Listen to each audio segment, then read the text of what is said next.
Welcome to Buckeyes Tomorrow Morning for Sunday, February 2nd. I'm your host, Tom Orr. The Texas game in 209 days, the game against Michigan in an even 300 days. We're going to be continuing our spring preview series today. Going to be looking at the running back position. Did the quarterbacks late last week with Tony Gerdeman, and welcoming Tony back in to look at the running back position. Tony, this is a spot where the Buckeyes lost two 1,000-yard, 10-touchdown guys. That is not an easy duo to replace in TreVeyon Henderson and Quinshon Judkins, but of course, they have James Peoples back. And James Peoples, as a true freshman, made a very positive impact, a very positive early impression for the Buckeyes. And now he has a chance to do a lot more than that, now that the two guys ahead of him on the depth chart are gone. Yeah, and not just two 1,000-yard rushers that they're replacing, two guys that rushed for over 3,700 yards, yet under 3,800 yards in their career. Like TreVeyon Henderson and Quinshon Judkins both had very similar numbers over their careers, over 7,000 yards rushing between the two of those guys, close to probably 100 total touchdowns. And so, yeah, replacing those two guys, you start at Ohio State with James Peoples, who was that number 3 guy this year as a true freshman, which is a big role for a true freshman when you know, like, you're the closer in terms of if the game is out of hand, they're not just going to run TreVeyon Henderson and Quinshon Judkins out there. So that's important. It's also important that those two guys don't need as many reps in practice. So you're the guy giving the first team some good looks. And I know talking to him at one of the bowl games, I think at the Rose Bowl, he took that very seriously, that role very seriously, and it meant a lot to him. And that's something you're going to grow from. So I think when you talk about the Ohio State running backs, you talk about who's returning, and he rushed for about, 190 some yards this season overall. And I think everybody in the building loves his potential. And talk to Carlos Locklyn about him. You're going to have to, after a while, like, okay, Coach Lock, can we talk about somebody else? Like, let's talk about something else. I know you like James Peoples, but can we please move on to one of your incoming freshmen or CJ Donaldson? Yeah, and we'll move on to CJ Donaldson in 1 second, but yeah, James Peoples as a true freshman, TreVeyon Henderson as a true freshman came in and was kind of thrust into that starting role. James Peoples had the luxury of kind of taking a year to sort of learn behind a couple real veteran guys who really showed him the full ropes, everything from, the stats were great, and yeah, they were great in the passing game as well, but man, just a blitz pickup and that kind of stuff, and run blocking on those QB power sweep kind of plays, like, man, those guys did everything you'd want out of a running back, and now James Peoples is going to be tasked with doing that as well. But he will not be alone. As you mentioned, CJ Donaldson came from West Virginia in the portal. You just wrote about Donaldson late last week at BuckeyeHuddle.com, and got a chance to talk to Carlos Locklyn about him. And so what does Donaldson bring to this year's Ohio State team? Well, it's interesting because he's listed at 6'2", 238. And as a high school recruit, he was like a 6'2", 215-pound. He played receiver, but he was listed as a tight end because once you're already 215 pounds as a receiver, forget about it. Like, you're definitely going to be a tight end. But he's from the Miami area, signed with West Virginia. They moved him to tight end pretty quickly after he signed or after he arrived. And then before long, they moved him to running back. And if you look at his true freshman season, he did pretty darn good. In like 7 games, he rushed for 526 yards, missed a bunch of time in there as well. Averaged 6 yards per carry as a true freshman. Then in the next two seasons, 171 carries as a sophomore, 163 carries as a junior. Both of those years under 5 yards per carry, which isn't great. But he was a consistent 11 touchdowns in each of those 2 years. Overall, in his 3 years, 2,058 yards rushing, but also a guy who can, I think, can help you out in the passing game if you need. We saw some of the split backs, the 12 personnel, or the 21 personnel rather, with 2 running backs, with Quinshon Judkins and TreVeyon Henderson at times, or one of those guys would be like a lead blocker for the other. I think CJ Donaldson gives you some of that ability where he could be both a runner or a receiver or a blocker because he's big enough to do all of that, versatile enough to do all of that. So they will figure out all of the different things that they can do with them and how he fits into the offense. But man, somebody with, I think, 13 games of starting experience, 400 carries, just they needed some experience, and they got somebody in CJ Donaldson who has that.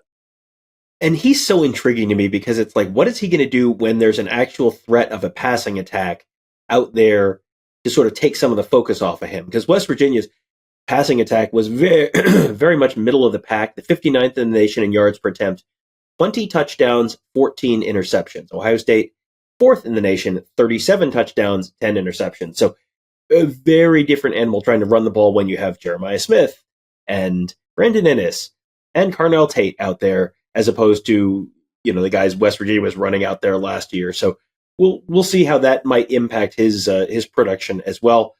Someone that I am so excited to be able to include his name in headlines and YouTube titles and everything else this year, Tony. Bo Jackson, Tecmo Bowl legend, Bo Jackson, true freshman running back coming in. Yes, really, Bo Jackson. We've seen him for years at those summer camps and at the 7-on-7 events that Ohio State has held, and I've been so excited to get a chance to use his name all sorts of times. He is now at Ohio State. He's one of 3 true freshman running backs. We'll start with him, though. What kind of role do you think he might be able to take on this year? Well, I think possibly a very similar role to James Peoples last year, where you could be the guy that finishes the games up or gets some spot carries here and there throughout the season. But yeah, I mean, he'll be in for spring. Let's see. He's another versatile guy who's early on in his high school recruiting career was listed as an athlete. And he's certainly athletic. I think the number 9 running back in the 24/7 composite, good size, 6 foot, 205, has always impressed when we've seen him. Really quick feet, and he can take on blockers, or he can take on tacklers rather. And he's not just a ankle tackle, shoestring tackle guy. He can run through that stuff, and he's fast. And I know Ryan Day has really, really liked him. And you look at all of his recruiting. His offers, you've got the standards of Georgia and Alabama in there, so they were trying to get him to come down south, and Carlos Locklyn was able to keep him locked up. But a guy that I think they're going to need something from their freshmen this year, and he could be the first at the table.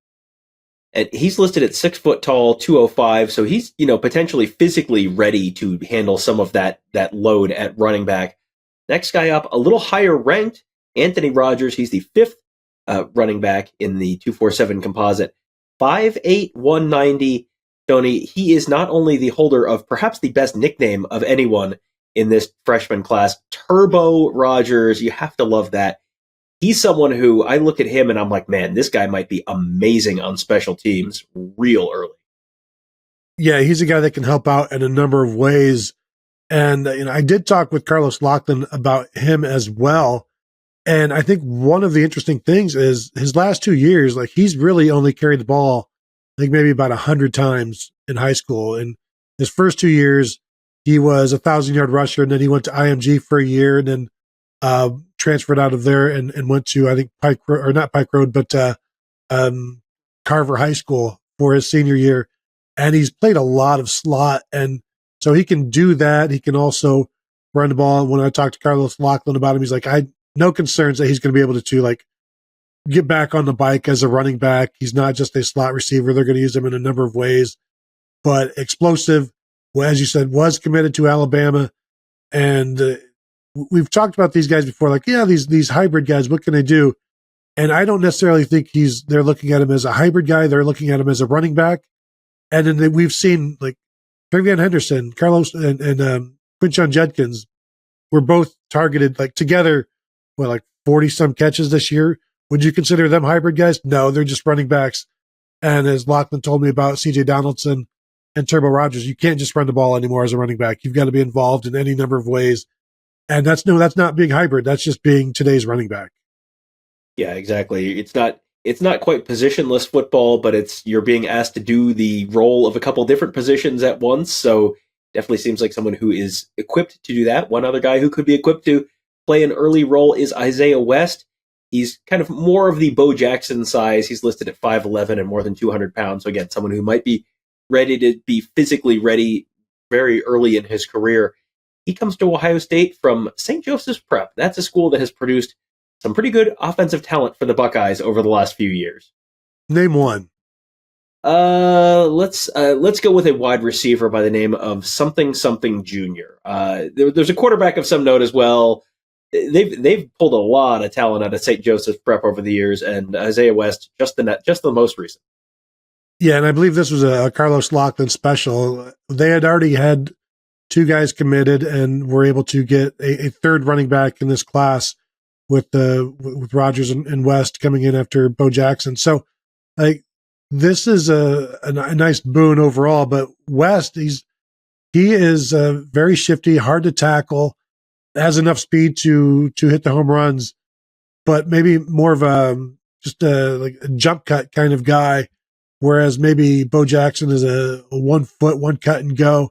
Isaiah West will make some guys miss. He doesn't, it's not saying he's a dancer or anything like that. Like, he won't waste his time, but can make guys miss. And I think that's what they've seen with them as a recruit. And another guy that once they get him here, you're going to see those freshmen are all going to be competing against each other, competing with each other, competing against each other. And I'll be fascinated to see what that pecking order looks like from day 1 in spring and then, day 30.